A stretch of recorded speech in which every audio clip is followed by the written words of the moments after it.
Улсын их хурлын дарга эрхэм гишүүдээ. Монгол Улсын засгийн газраас 2025 оны 1-р сарын 8-ны өдөр Улсын их хурлд өргөн мэдүүлсэн төрийн болон орон нутгийн өмчит компани бүтээн хэмжээ тод байдал засаглалыг сайжруулах тухай хуулийн төсөл болон хамт өргөн мэдүүлсэн хууль Улсын их хурлын тогтоолын төслийн анхны хэлэлцүүлгийг 2026 оны 6 сарын 18-ны өдрийн чуулганы нэгдсэн хуралдаанаар хийж эцсийн хэлэлцүүлэгт бэлтгүүлэхээр эдийн засгийн банк ороонд шилжүүлсэн. Эдийн засгийн банк ороо 2026 оны 6 сарын 24-ний өдрийн хуралдаанаараа дээрх хуулийн төслийн эцсийн хэлэлцүүлгийг Монгол Улсын их хурлын чуулганы хуралдааны дэгийн тухай хуулийн 42 дугаар зүйлийг баримтлан явуулсан болно. Банк орооны хуралдаанаар хуулийн төслийн эцсийн хэлэлцүүлгийг явуулах үед Улсын их хурлын гишүүн Сэд Дорж уул уурхай салбарт үйл ажиллагаа явуулж байгаа орон нутгийн өмчийн компаниуд тухайлбал аймагуудын дулааны захилгаан станцыг нүүрсээр хангадаг компаниудын хэвийн доктортой үйл ажиллагааг хангах зохицуултыг хуулийн төсөлд хэрхэн тусгасан талаар Улсын хурлын гишүүн Мантхай хуулийн төслийн нэрээс бүтээмж гэдэг агуулга хасагдсан нь бодит үр ашиг, хөдөлмөрийн бүтээмж, хөрөнгийн өгөөжийн алдагдал гэх мэт үндсэн хэмжих үзүүлэлт нөөрэ тодорхойгүй болж байгаа бөгөөд яагаад хасагдсан талаар мөн төрийн өмчийн компанийн хувьцааг нийтэд санал болгох үед компанийн үнэлгээг хэн ямар аргачлалаар ямар хараат бус хяналтайгаар зохион байгуулах талаар асуулт асууж үгүйсэн болно. Банк ороо Монгол Улсын их хурлын чуулганы хуралдааны дэгийн тухай хуулийн 42-ийн 2-ыг зааснаар хуралдаан даргалагчаас гүйцэн боловсруулахаар өгсөн чиглэлийн хүрээнд зарчмын зөрүүтэй 20 санал мөн хуулийн 42 дугаар зүйлийн 42-ийн 2-ын 3 дахь заалтыг гүнзлэн 5 зарчмын зөрүүтэй саналын томьёолыг эдийн засгийн банк орооны хурлаар хэлэлцүүлсэн. Үүнд хуулийн төслийн нэрийг төрийн болон орон нутгийн өмчит компани засаглалын тухай хууль байхаар өөрчлөх. Төрийн болон орон нутгийн өмчит компани 34-өөс 100 хүртэл гэснийг 3-1-ээс гэж өөрчлөн өмчлөлийн ангиллыг компани эрх зүйн зохицуулалтад нийцүүлэн төрийн болон орон нутгийн өмчит компанийг үйл ажиллагааны зорилго чиглүүлгээс нь хамааруулан арилжааны эсвэл нийтийн үйлчилгээний гэж ангилах.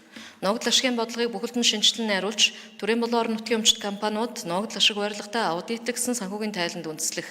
Компани хөрөнгө оруулалтын хэрэгцээ, мөнгө урсгал, санхүүгийн доктортой байдал болон нийтийн үйлчилгээний үүргийг харгалзан үзэх зохицуултыг тусгах.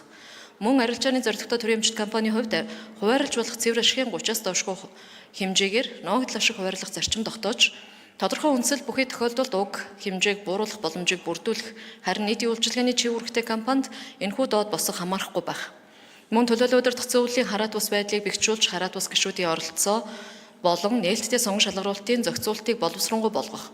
Төрийн өмчит компанийн аудит хяналтын тогтолцоог шинжилж төрийн аудит болон хөндлөнгийн аудитын зохицуултыг тодорхой болгох. Төрийн болон орон нутгийн өмчит компани нингийн хувьцаа дэмж гаргах. Дотоодын болон гадаадын хөрөнгийн зах зээлд санал болгох, давхар бүртгэл хийх, төрийн эзэмшлийн хувьцааг арилжах эрх зүйн үндсийг наривчлан зохицуулах, түншлэн хувьцааг нийтэд санал болгох ажиллагааг компани өрсөлдөх чадвар, ил тод байдал засаглалыг сайжруулах, иргэд болон хөрөнгө оруулагчдын оролцоог нэмэгдүүлэх зорилготой уялдуулж, хувьцааны төвлөрлөөс сэргийлэх, хөрөнгө оруулагчдын ангиллыг тогтоох, стратеги ач холбогдол бүхий төрийн өмчийн компанийн хувьцааг худалдах асуудлыг улсын хурлаар шийдвэрлэх зохицуултыг тусгах, мөн ажилтнанд олгох опцион эзэмшүүлэх хөтөлбөр хэрэгжүүлэх боломжийг шинээр бий болгох.